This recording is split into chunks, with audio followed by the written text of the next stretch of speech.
Olha, no Fala Defensor de hoje, né, as pessoas que fazem declaração, por exemplo, de união estável, pode ter, inclusive, ser até inclusive uma boa opção para casais que estejam oficializando aí a sua relação, mas por algum motivo não tem intenção de realizar o casamento civil, tá? No entanto, antes de formalizá-la, é fundamental estar ciente de algumas informações relevantes.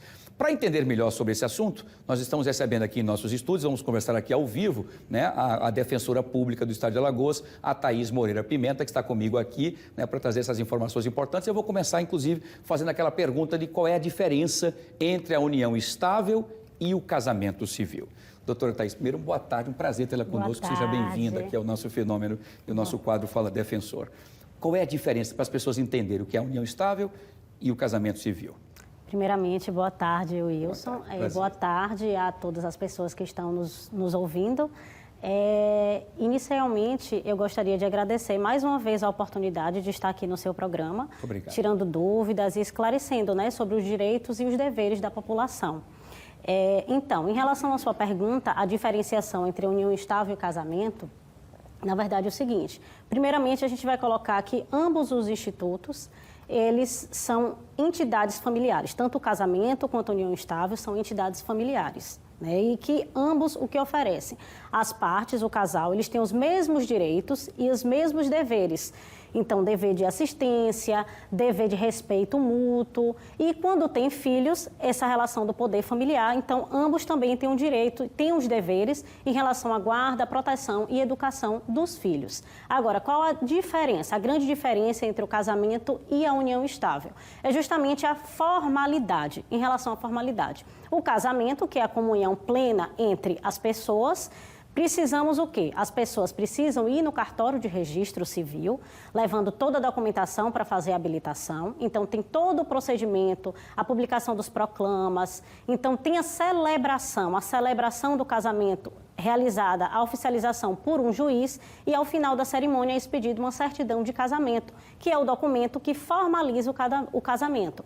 Ao contrário da união estável. A união estável, ela não necessita de um documento formal para provar a sua existência, ou seja, ela é uma situação de fato.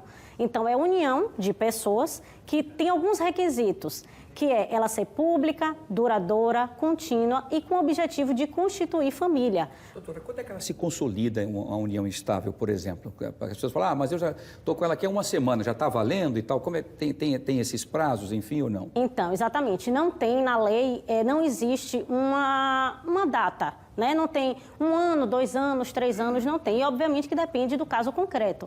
Até porque tem que preencher esses requisitos. Inclusive, não é necessário nem a coabitação, você morar junto com a outra pessoa para ser caracterizado união estável. Agora, obviamente que, às vezes, doutora, a minha vizinha mora há 7 meses e foi reconhecida a união estável. Eu moro há 9 e não fui reconhecida a minha união estável, não foi declarada a minha união estável. Mas por quê? Porque realmente a gente precisa observar esses requisitos da publicidade, se é contínua, se é duradoura, se tem o objetivo de constituir família. Então, tem que observar esses requisitos. Agora, independe de prazo, não tem um prazo determinado na lei. Perfeito, muito boas explicações. Vamos fazer o seguinte, vamos trazer então os nossos telespectadores para que eles possam participar desse bate-papo, doutora Thaís. Deixa eu ver aqui quem faz a primeira pergunta para a senhora aqui, deixa eu ver.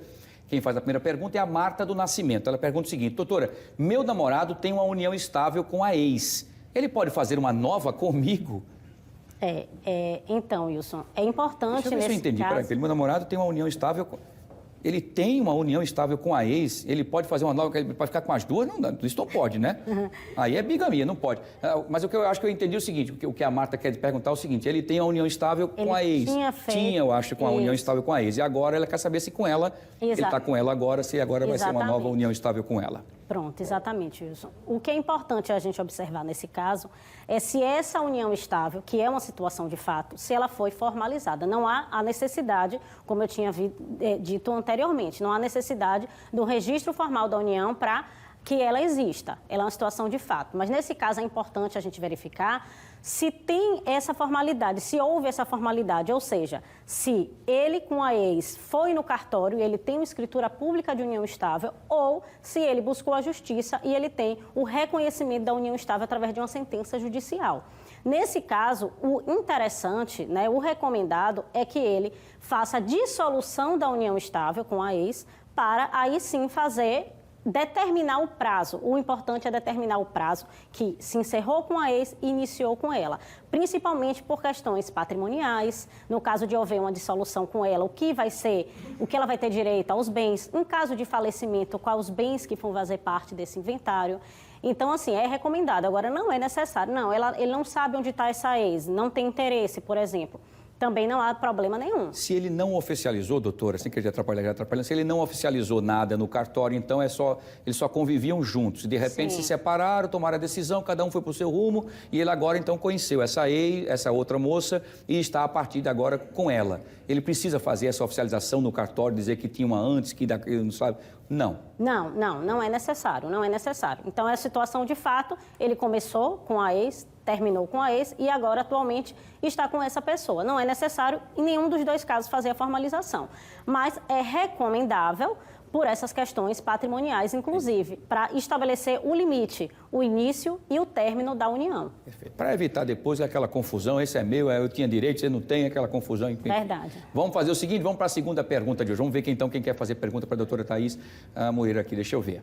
Quem faz a pergunta agora, a segunda é a Silvia Oliveira. Ela pergunta o seguinte, doutora, quem tem união estável tem direito à herança?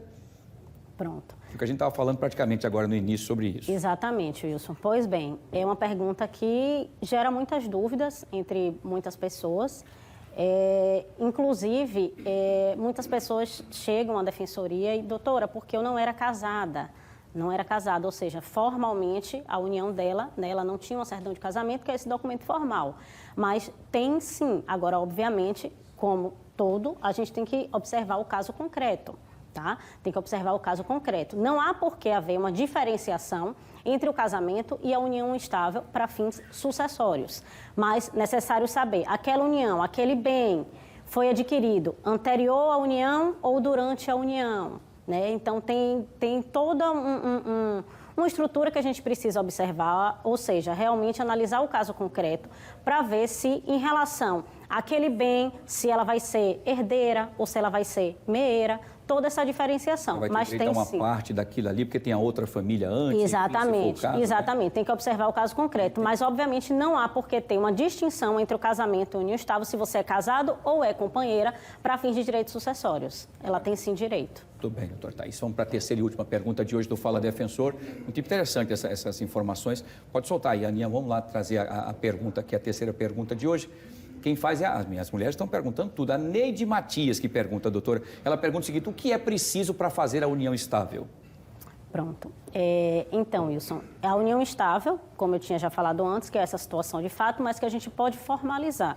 Como é que formaliza? Pode ir no cartório e fazer uma escritura pública de união estável, pode também procurar a Defensoria Pública para ajuizar uma ação de declaração de união estável. Inclusive, as partes podem ir juntos, fazem a declaração consensual de união estável, ou se uma parte, se o companheiro não quiser ir, ela quiser reconhecer essa união estável, ela também pode ir sozinha, levando toda a documentação para comprovar essa união estável. Vai ouvir testemunhas na audiência, se for necessário, levar fotos, às vezes a pessoa é dependente do plano de saúde, correspondências com o mesmo cartão endereço. De crédito, né? Exatamente, no cartão de crédito, exatamente. Então, tem vários meios de prova. Então, tanto pode fazer no cartório, através de escritura pública, ou ajuizando uma ação. Inclusive, se o companheiro for falecido, há a possibilidade de ajuizar também uma ação de declaração de união estável pós-mortem, após a morte. Por isso que é interessante, é recomendável que as pessoas que tenham uma união estável, ou seja, essa situação de fato, realmente elas formalizem. É uma formalidade com menos requisitos do que o casamento. Mais simples, né? Mais simples, exatamente, mas é importante justamente para delimitar esse período de início e de final da união. Perfeito, excelente, bastante didático e bem explicativo mesmo aqui no nosso Fala Defensor. Doutora Thaís, mais uma vez, muito obrigado, boa tarde, sucesso e até a próxima, se Deus quiser. Continuo dizendo que a gente fica muito feliz de ter sempre vocês aqui da Defensoria Pública para cada vez ficar mais perto da população, porque a Defensoria é esse grande protetor na parte jurídica da população e o melhor, gratuitamente, né? Verdade, Parabéns. verdade. Eu que agradeço a oportunidade mais uma vez em oferecer essa nossa explicação, né? A Defensoria que agradece sempre a oportunidade de estar aqui no programa, passando informação à população. Muito obrigada. A gente que agradece. Boa semana, sucesso, bom final de semana. Nós estamos na quinta-feira e até a próxima, se Deus quiser. Doutora Thaís, muito obrigado mais uma vez pela sua participação conosco aqui no nosso Fala Defensor. Muito bem. Doutora Thaís Moreira, muito bem, defensora pública do Estado de Alagoas. E eu continuo dizendo, o Fala Defensor é a prestação de serviço pura aqui no nosso fenômeno Fique Alerta. Legal, muito bem.